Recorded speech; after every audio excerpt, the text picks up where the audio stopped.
मृतक भोज। कथा सम्राट मुंशी प्रेमचंद की मर्मस्पर्शी कृति। एक भारी उदास शाम थी। सूरज डूब रहा था। उसकी लालिमा खिड़की से आकर सेठ रामनाथ के पीले मृतप्राय चेहरे पर पड़ रही थी। कमरे में दवाओं की तीखी गंध फैली हुई थी। मौत की खामोशी हर कोने में छिपी बैठी थी। सेठ रामनाथ, जो कभी शहर के प्रतिष्ठित व्यापारी थे, अब रोग शैया पर पड़े अपनी अंतिम सांसें गिन रहे थे।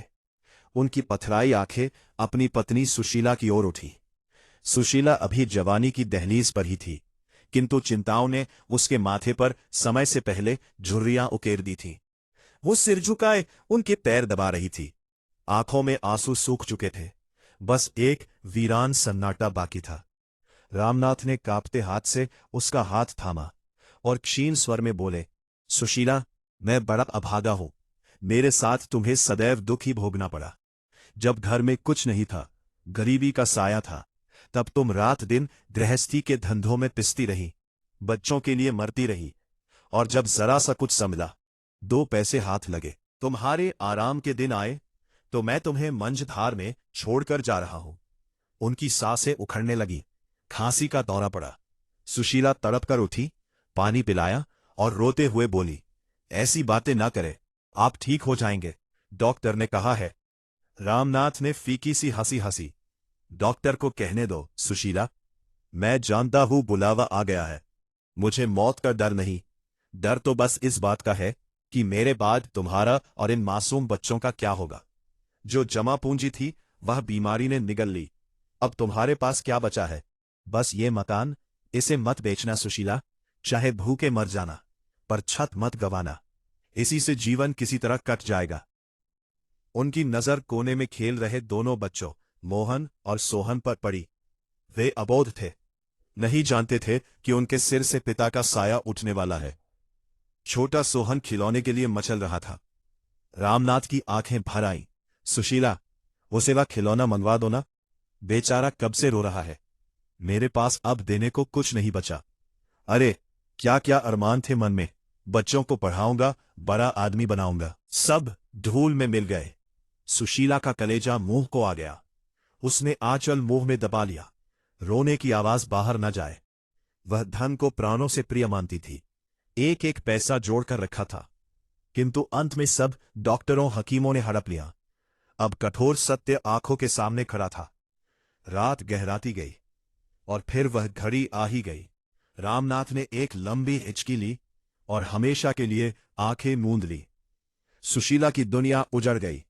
उसकी चीख ने रात के सन्नाटे को चीर दिया। बच्चे जागे, बाबूजी, बाबूजी, रोने लगे। सुबह हुई, खबर आग की तरह फैल गई। रामनाथ नहीं रहे। बिरादरी के वे लोग जो बीमारी में झांकने भी नहीं आए थे, आज हमदर्दी का मुखौटा पहनकर जमा हो गए। सुशीला आंगन में बैठी रो रही थी। तभी द्वार पर आवाज हुई, महारानी, सेठ धनीराम जी आए हैं। सुशीला का भाई संतलाल दौड़ा आया था।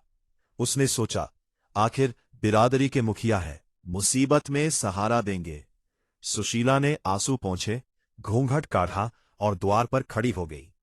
देखा, सेठ धनीराम के साथ कुबेरदास, जिनका पेट अमीरी की गवाही दे रहा था। भीमचंद, आंखों में धूर्तता चमक रही थी, और झाबरमल, शहर का सबसे बड़ा सूदखोर, खड़े थे। धनीराम ने बनावटी दुख के साथ कहा, बेटी सुशीला, हमें जितना दुख हुआ है वो दिल ही जानता है। रामनाथ हमारा भाई था, अभी उसकी उम्र ही क्या थी, पर भगवान की इच्छा के आगे किसकी चलती है। अब हमारा धर्म है कि उसकी आत्मा की शांति के लिए जो बन पड़े करे। कुबेरदास ने भारी आवाज में कहा, हाँ बेटी, अब जो होना था हो गया। हमें रामनाथ की मर्यादा का ध्यान रखना है, उसकी नाक न कटे। बिरादरी में उसका बड़ा नाम था। उसका मृतक भोज ऐसा होना चाहिए कि दुनिया याद रखे। सुशीला कांप गई। उसके पास तो कफन के लिए भी मुश्किल से पैसे थे। दबी जुबान में बोली, सेठ जी, घर की हालत आप जानते हैं। बीमारी ने सब स्वाहा कर दिया। मेरे पास अब कुछ नहीं बचा। बच्चों का मुंह देखिए। झाबरमल ने तीखे स्वर में डांटा, अरे तो क्या हुआ, रामनाथ ने क्या कुछ नहीं छोड़ा। इतना बड़ा मकान है और बिरादरी की इज्जत का सवाल है। क्या रामनाथ की आत्मा को भूखा प्यासा भेजोगी? अगर भोज ठीक ना हुआ तो आत्मा प्रेत बनकर भटकेगी। क्या तुम ये चाहती हो? धनीराम ने समझाया। अरे पगली, मकान क्या साथ जाएगा? रामनाथ की आत्मा से बढ़कर है मकान। और जब लड़के बड़े हो जाएंगे कमाकर दूसरा मकान बना लेंगे। अभी तो धर्म का काम कर। देखो, कुबेरदास जी बड़े दयालु हैं, वे मकान खरीदने को तैयार है। कुबेरदास ने मगरमच्छों के आंसू बहाते हुए कहा, हाँ भाई, मैं तो बस मदद करना चाहता हूं। बाजार में मंदी है, मकान के 20,000 भी नहीं मिलेंगे, पर रामनाथ का दोस्त हूं, इसलिए तुझे 25,000 दे दूंगा। 10,000 भोज में लग जाएंगे, बाकी 15 तेरे पास बचेंगे। मजे से खाना पीना। पंजाबी ने कहा, सेठ जी, इस मकान में 1 लाख से कम नहीं लगा। ये दिन दहाड़े डकैती है। पर पांचों ने मिलकर उसे चुप करा दिया। बीच में मत बोल, बड़ों के बीच टांग अड़ाता है। मजबूर लाचार सुशीला ने कागज पर अंगूठा लगा दिया। उसकी आंखों के सामने बच्चों का भविष्य नीलाम हो गया। मृतक भोज की तैयारियां शुरू हुई। पूरा मोहल्ला, पूरी बिरादरी उमड़ पड़ी। घर के बाहर बग्गी मोटरों की कतारें लग गईं। हलवाई बैठे, कढ़ाई चढ़ी, पूरियां तली गईं, मालपुए बने, घी की खुशबू उड़ने लगी। आंगन में दरी बिछी, सैकड़ों ब्राह्मण और बिरादरी वाले पंगत में बैठे। वाह, क्या मालपुए बने हैं! रामनाथ ने मरते मरते भी नाम कर दिया। धन्य है ऐसी पत्नी, पति की नाक रख ली। लोग खा रहे थे, उंगलियां चाट रहे थे, डकारें ले रहे थे। और उधर डोढ़ी के अंधेरे कोने में सुशीला बच्चों को छाती से लगाए रो रही थी। वो देख रही थी कैसे उसके घर की हर ईंट, उसके बच्चों के मुंह का निवाला इन लोगों के पेट में जा रहा है। आज मृतक भोज नहीं, सुशीला और उसके बच्चों के भविष्य का भोज था। गिद्ध मांस नोच रहे थे। भोज समाप्त हुआ, वाहवाही हुई, बिरादरी चली गई। बचा क्या? मकान बिक चुका था। कुबेरदास ने जो 25,000 देने का वादा किया, उसमें से 10,000 भोज में उड़ गए। 5,000 पुराने कर्ज में कट गए। बचे सिर्फ 10,000। 1 महीने बाद कुबेरदास का मुनीम आया। सेठ जी ने कहा, मकान खाली कर दो, अब इसमें गोदाम बनाना है। सुशीला रोई, गिड़गिड़ाई, अभी महीना भी नहीं हुआ, थोड़ा वक्त दे दो। कहाँ जाऊंगी? मुनीम ने रूखेपन से कहा, ये मैं नहीं जानता। सेठ जी का हुक्म है, कल शाम तक खाली कर दो, वरना सामान सड़क पर फेंक दिया जाएगा। अगले दिन सुशीला 2 छोटे बच्चों और एक गठरी के साथ उस आलीशान मकान से निकली, जिसे पति ने बड़े अरमानों से बनवाया था। मुड़कर देखा, कुबेरदास का ताला लटक रहा था। वो पड़ोसी के सीलन भरे छोटे कमरे में किराए पर रहने चली गई। किराया 10 रुपए महीना, पर उसके लिए पहाड़ था। वक्त बीता, 10,000 भी बच्चों की बीमारी और खाने में खत्म हो गए। सुशीला ने सिलाई कढ़ाई की, चक्की पीसी, पर 2 बच्चों का पेट भरना मुश्किल था। 3 साल बीत गए। सुशीला हड्डियों का ढांचा बन चुकी थी। बड़ा बेटा मोहन, अब 10 साल का, स्कूल छोड़कर दुकान पर छोटू बन गया। एक दिन मकान मालिक, बिरादरी का ही प्रतिष्ठित व्यक्ति, जिसने भोज में खूब पूरियां उड़ाई थी, आया। चिल्लाया, सुशीला, 3 महीने का किराया बाकी, 30 रुपए, आज दे दे वरना निकल जा। सुशीला ने हाथ जोड़े, सेठ जी, थोड़ी मोहलत दे दो, सोहन को तनख्वाह मिलने वाली है। सेठ ने गंदी नजर से उसकी 13 साल की बेटी रेवती को देखा। कोने में सहमी खड़ी थी और बोला, ये लड़की तो सयानी हो गई, कहीं सगाई की बात नहीं की? सुशीला कांप गई। अभी बच्ची है सेठ जी, और मेरे पास पैसे कहाँ शादी के लिए? सेठ हंसा, पैसे की चिंता मत कर, मैं हूं ना। मेरी नजर में एक लड़का है, उम्र दराज है, 50 का होगा, पर मालदार है। तेरी बेटी राज करेगी और सारा किराया माफ। सुशीला को लगा जैसे मुंह पर तमाचा पड़ा हो। उसने शेरनी की तरह दहाड़ा, निकल जाओ मेरे घर से, मैं भूखी मर जाऊंगी, सड़क पर सो जाऊंगी, पर अपनी बेटी को किसी बुढ़े के गले नहीं बांधूंगी। अपनी बेटी का सौदा नहीं करूंगी। खबरदार, जो दोबारा ऐसी बात की। सेठ खिसियाकर चला गया। जाते जाते धमकी दी, ठीक है, कल तक किराया दे देना, वरना सामान बाहर। अगली सुबह सुशीला को घर से निकाल दिया गया। वह बच्चों को लेकर सड़क पर आ गई, न छत न दाना। उसने मदद के लिए धनीराम का दरवाजा खटखटाया। सेठ जी पूजा में है, मिल नहीं सकते। कुबेरदास के पास गई, और बाखबरे आ रहा है।